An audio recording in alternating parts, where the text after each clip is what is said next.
What's up, YouTube? What's up, Facebook? Here we go.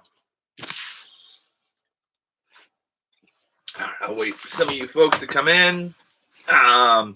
Maybe I'll just tell you what I'm doing here first. I'm drinking coffee right now because I just got up. And about to have some breakfast. Right now, I'm streaming on Facebook right here and YouTube right here. If you want the two-screen experience, what you should do. Hey, John, how you doing? I was just telling them about the two-screen experience here.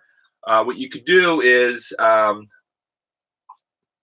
let me adjust this a little bit. But you could go to youtube.com/Steve Marchena, and you can stream it there. And then I think where you're at right now is facebook.com/Steve Marchena. And the idea is, let me see if I can make this go up higher. Yeah, there we go. And the idea is that if you had two devices, you could actually stream on both devices. Either way, I'm going to have breakfast. Christy, how are you doing? Catherine, John, what's going on? Let me wave to you people.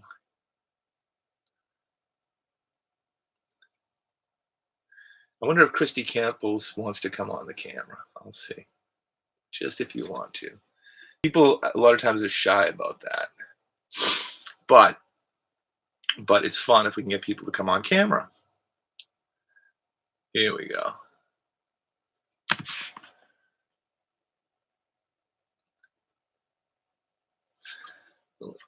Pink Floyd mug.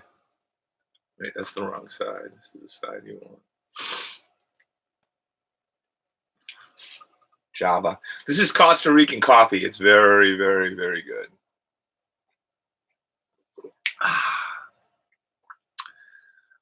Anyway, I'll tell you again what's going on here, and I'll tell you what's going on with my schedule, and then we can chat about whatever you want. I am streaming to Facebook and YouTube at the same time, multi-platform. So if you have two devices, you could go on one device to Facebook and another one to YouTube. It's like The Walking Dead. They did this thing, the two-screen experience. If you're interested, or just stay on one platform, whichever one you prefer. This is episode 2 of another daily series. So right now I'm trying to run 2 different daily series. One is the guitar techniques videos. And many of you see, Clinton, how you doing? I was saying right now there's 2 different programs that I'm putting on every day. One of them is the videos, the guitar technique videos. I wonder if you guys have seen those. If you have, let me know what you like. I'll tell you what's coming up too. Today is the last day of jazz guitar, and then we spend a week on natural harmonics. I got some more coffee here. And then we spend, Kevin, how you doing, man? Are you still playing? I think the last time I saw you, I was jamming harmonica. We were jamming like Paul O'Neill, and you were singing and playing guitar. It's great to see you here. Dale, what's up? Nobody over on YouTube yet, but I think it takes a little longer for people to get notifications for that or something. So right now I'm just talking with you guys on Facebook. So let's see. There's this program. The idea is that every day I have breakfast, and I might basically just look on the internet or something and post a little bit. But instead of doing that, I'm going to do a live program every day while I have breakfast. And what else? There's the technique video. What else is going on? I'm going to look on my white. I wonder if I turn this around, if you can see my whiteboard. Let's see if I go like that. All right. So I have a gig Saturday with a cover band. Okay. I'm going to tell you some things about this gig. I graduated high school in 1988. You know, some people are really, really into 80s music. I just love music in general. And I do love 80s music, but it's not so much that I love 80s music. It's that something happened in the beginning of the 1990s. There was a backlash against guitar technique in popular music. It became uncool to play guitar solos. I should tell you guys this. I remember there was this club in uh, Brockton called Derringers. And I was playing in a band at the time called Sex and Witchcraft. And I'll tell you what I remember. I was practicing my ass off. And every month we play at Derringers. And I was getting better at playing, play an unaccompanied solo. And it was getting better and better. And then one particular month, I'd worked out some variations on the Linus and Lucy theme. And the audience really loved it. And I thought, this is great. All I have to do is just keep practicing more and getting better at guitar. And every time they're going to love it more and more. And then this album, Nevermind, came out. And it was, I can't believe how quickly technical sounding guitar playing became unpopular. It was within a month from the crowd going crazy for it to them acting like it was something that was passé. Why did I bring that up? Let's see. Derringers, guitar playing. Oh, I was telling you what I was doing. Oh, yeah. I was going to tell this is the thing about the Swipe Right gig.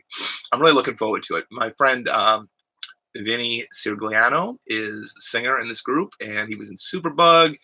I've done he's on the Risk at Birth album. He's got a new band called Diana Drive. Vinny's awesome, man. He's got a great voice, great intonation, great timing, easy person to get along with. Joe Merrick, how are you doing, man? It's been about a year. Let's see if I can bring you on camera here. It's been about a year since I saw you. I recorded, I think it was it Orion? I recorded with you and JJ there. Let's see if you got something going on here. A lot of times people don't want to come on camera. I understand that 100%. I figured I'll send the invitation because then if you feel like it, I'll bring you into the conversation. But anyway, it's great to see you out here, Joe. I'm going to tell you. I'm going to put the camera on my whiteboard here. How do I do that? I'm going to take this off here so you can see what's going on. All right, so the gig, this is what I was saying. This is the whole reason I mentioned 90s, is because a lot of the tunes that we're playing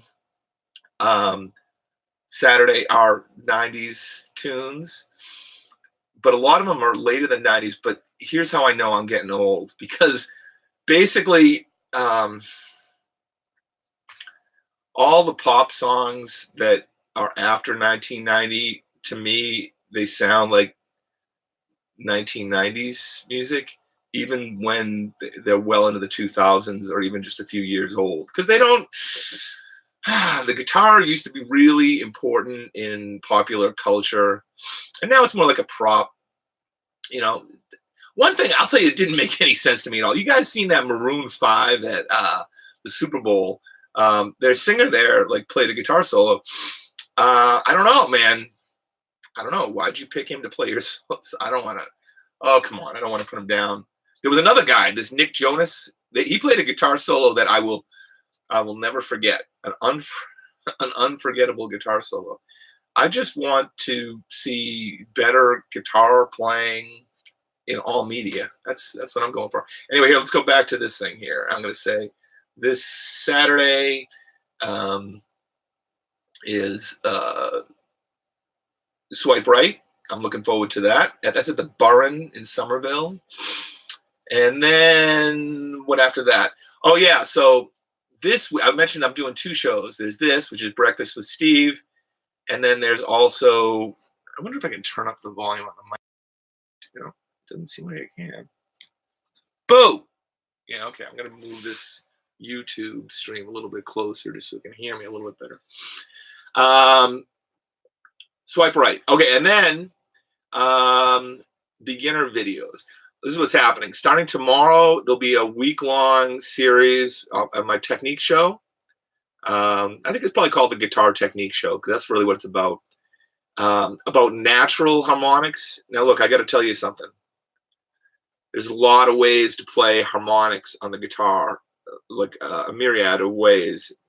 Myriad of ways to play harmonics. Palm harmonics, harp harmonics, random harmonics, pinch harmonics. I love harmonics, but this week it's all about play the a prop. Joe, you're the best, man. You know what's surprising to me? I think you and I both played a lot with Kevin Nelson, and I'm surprised that well, one day I'd like to have all of us get together to jam because I think you and I both have an excellent musical rapport with Kevin Nelson, and it'll be fun to jam sometime. Plus, Steven Tyler might show up. That was extremely impressive, and Carole King. Yeah, man, that's I see the reason that happened is because you put yourself out there, you're playing out there, and you deserve it, man. It's awesome. Anyway, I'm gonna go back to this list over here. The gig, the prop. Yeah, I don't look at the guitar as a prop. I look at the guitar as the meaning of life, and I would like to share that. Donna B, how are you? Listen, first I'm gonna wave, and then I'm gonna see if Donna. Most people don't want to come on to the stream. That's okay. I'll keep on inviting you and seeing if you do. Hope everything's going well. Okay, so there's a gig Saturday. The beginner videos. The reason is I'm going to do a week on natural harmonics, and then starting on 9/5, I'm going to do a week on sort of a beginner guitar lesson. The technique that I'm going to talk about is strumming open chords. So that's like the most beginner possible lesson that I could do. Then what does it say? Oh yeah, and then I have 3 classes that I'm teaching this fall, and 2 of them start on September 9th. There's a Beatles ukulele class. Let me tell you about that. Oh, here, gotta turn that around. Beatles ukulele class. Here's what I did. I found a Beatles song that you could play with 1 chord on the ukulele, and then I found a Beatles song you could play with 2 chords on the ukulele, and built it up. And eventually you're playing things like Something and tunes that have a lot more changes in them. And I'm looking forward to that class. I haven't run that before. The guitar class I've been running for like a decade. So what does it say? Ukulele, guitar class. Oh, and then I have Hyperspace rehearsal on the same day, on the 9th. The week, I'm talking about the 12th here now, the week after the beginner videos, I think I'm going to balance that out. I might do classical guitar because I have a classical guitar gig coming up. I already did classical guitar though, so I'd have to do some other aspect of classical guitar. Or I'm thinking about maybe doing a week on giant steps changes. Little tricky things. So, I had this group, the Steve Marchena Jazz Experience, and we play giant steps, of course. But in Hyperspace, we have a song called What If Chuck Berry joined the Big Four and signed to Shrapnel. And that has giant steps changes in it. And then also I do giant steps with Hot Club Day Boston. So that's the trick with that tune, is for me to find ways to keep on playing it, to keep it in the rotation. But I may do a week on that. Let's go back to this list here. I'll review what we had so far. So Swipe Right, that's like 90s music. The beginners videos, that's for the other program that I'm doing, the other daily program that I'm doing.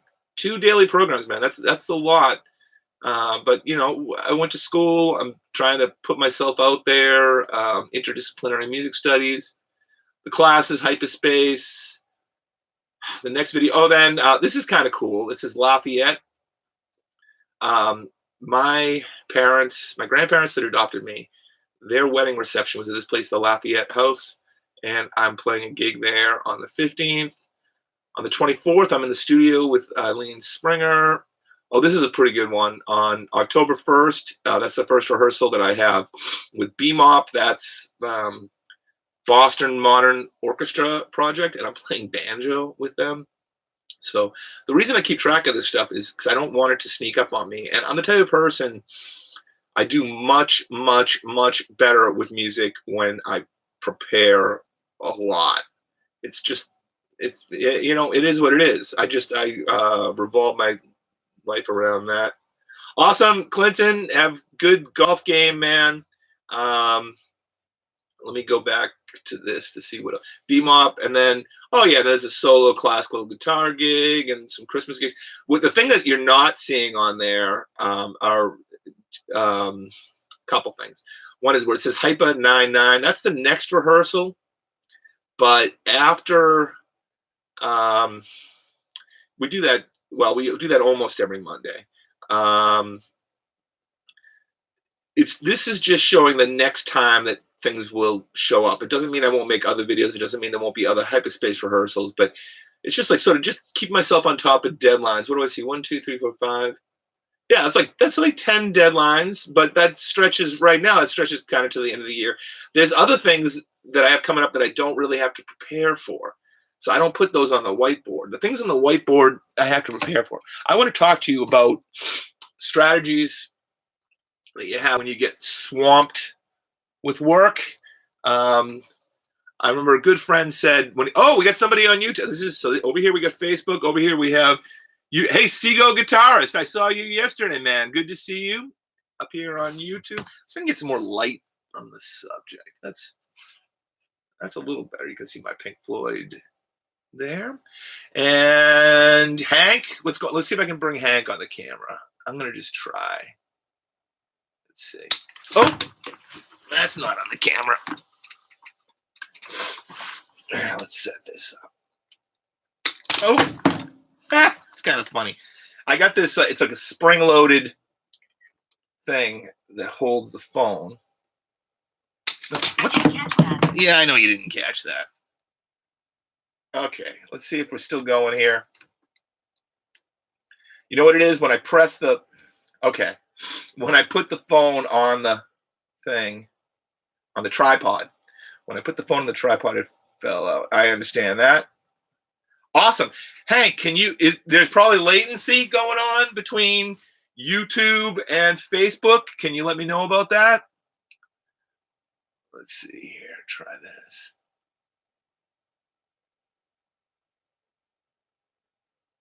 Can't bring. Okay, that's all right.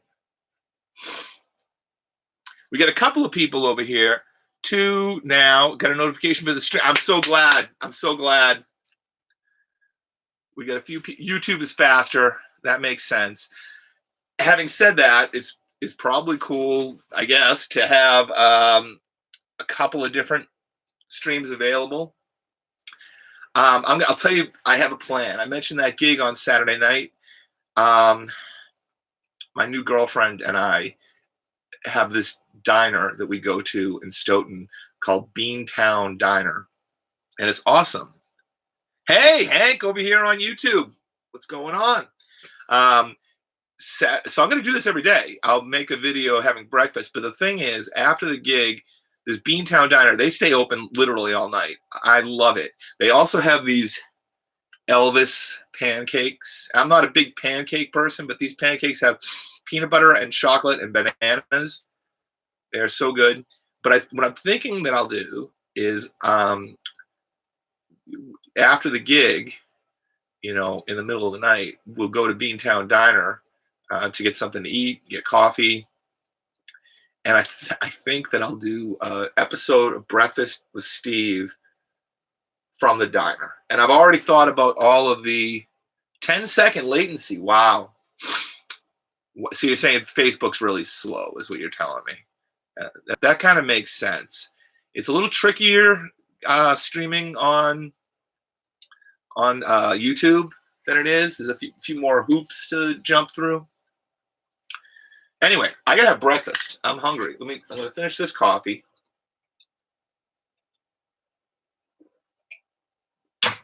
Time to eat. All right, I told you all the gigs coming up. You know about the shows.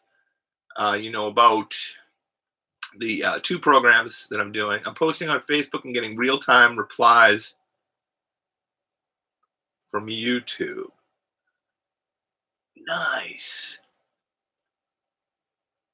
I'm wondering if you posted on YouTube, you'd also get real-time replies. But what you're saying is, when you post on Facebook and I say something back to you, it takes a while for Facebook for me to actually hear that.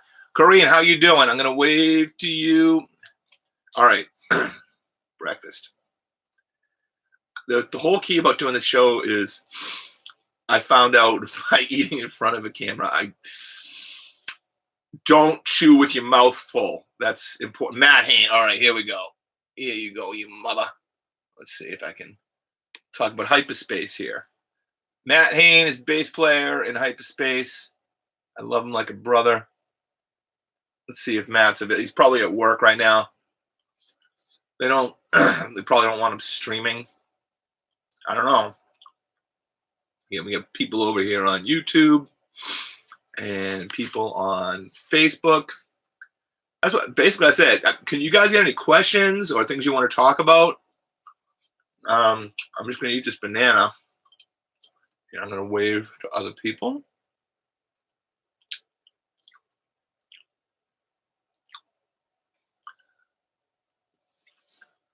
What are you guys doing today? Don't talk with your mouth full. Okay, I'll tell you what I'm doing. I'm going to the gym after this, and I'm practicing. It's pretty good. I found out I don't Ivy. I don't start teaching until September 11th, so I have an extra week off that I didn't think I had. Financially, I need that money, but it's nice to have an extra week off. Here we go. Okay, Seago Guitarist over here on YouTube asked, have I ever met him? I never met him. I talked about this yesterday. Alana, how are you doing? Let's see. I'm going to see if I can bring you on camera. You're at work, so I don't know if you're going to do it, but if you would come on camera for a second, honor me with your presence, I would love that. I would love that. Bringing my new girlfriend on camera, maybe. See if I bet she's at work and she can't do it. Back to Yngwie. I talked about this yesterday.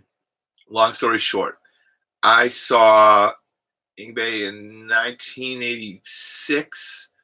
At the time, it was Sullivan Stadium, which we know as, if they were going to change it to something, Foxborough Stadium was fine. Like, what the hell does it have to do with the Razors?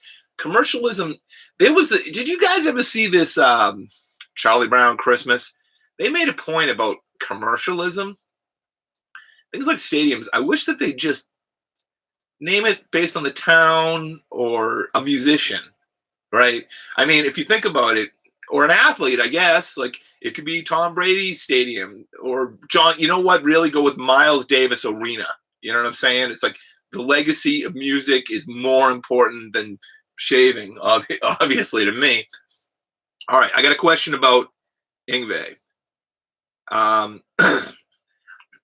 never met him. I saw him in '86. Blew my mind. Honestly, that was the first rock concert that I was at, and because of the way he played, it made me very critical of everybody's technique. Because, Yngwie's really clean. He's playing electric guitar with a kind of a lot of distortion, and really, really pristine. So that was the first time. The second time was I want to say Paradise in '88. I was 17 years old, 18 plus show. I remember. I'm going to show you something. I remember when I showed up for that show and I was waiting in line. It was my friend Brian Pedersen, and I had a ball cap on. I had my hair in my eyes. I did this yesterday with the hair in the eyes, so But this was just because I did this when I was 17 years old, and this is how I showed up to Yngwie there when I was 17 years old with my hair. I had gotten a perm. It was the '80s. Everybody was doing it. So my hair was more curly, but I was like this. And my friend Brian's like, they're never going to believe you're 18 years old. Turn your hat. And I went like this. And there, A Star Is Born. Now I always wear it that way. What do we got here? Yngwie. Oh, yeah. And then I saw Yngwie. Wait, when you say he was Scary Precise back in his heyday, man, he was Scary Precise. When did I see him? It was Generation X. And it was this year. Man, it was awesome. The one critique I have about Yngwie, man, I'm not into playing with tracks. I understand why people do it, but if you don't have a rhythm section or other musicians to play with, I would say just play solo. I prefer that. I don't really like playing. I practice with tracks. That's good, but I don't like performing where there's an element of the music that is rigid. And that's true about classical music too. But you play classical music, you play it with a lot of people, hopefully they're not rigid. Let's see. He's a great man. I'm not knocking him. He's a little different post his act. Yeah. Well, Seago, there's something else going on there that I will acknowledge. Let me go away from guitar players for a second and talk about vocalists. It's extremely normal that vocalists in their 20s, they kind of have the best raw instrument, right? I love Paul McCartney's voice now, but I'm just saying, in your 70s, you don't have the best raw instrument. You have wisdom, you have musicality that you do not have in your 20s. In your 20s, there's so much energy that you have to put into the music, and that's awesome. But you don't really have wisdom the same way. So with that in mind, you mentioned Yngwie and his accident. Man, I think just getting older, it changes how you make music. It changes you physically. So, it is what it is. I can absolutely tell you this. All right, here's some good news and some bad news. But 5 years ago, I ruptured the tendon in my left hand pinky finger, and it was horrible. And I'll tell you that whole story sometime. But the bottom line is I actually have a better stretch now between my, see, look at that. It's almost an L. Could it be an L? There's about an L. I have a better stretch between my pinky finger and my ring finger than I ever did. I certainly, any music that I'm playing, like my critical listening is better. Understanding how acoustics works is better. My pacing is way better now than it was in my 20s. But in terms of just like the if I think about my hands as an instrument, they're getting older. They're on their way to death, right? So anyway, you mentioned Yngwie. Yngwie is awesome. I think it's interesting. Whenever a musician, they develop their style based on technical prowess, then it's interesting to watch how the decades treat them. I want to say that I've never heard anybody handle that better than Yngwie. Yeah, 28's a good age, man. That's wow. That's a good.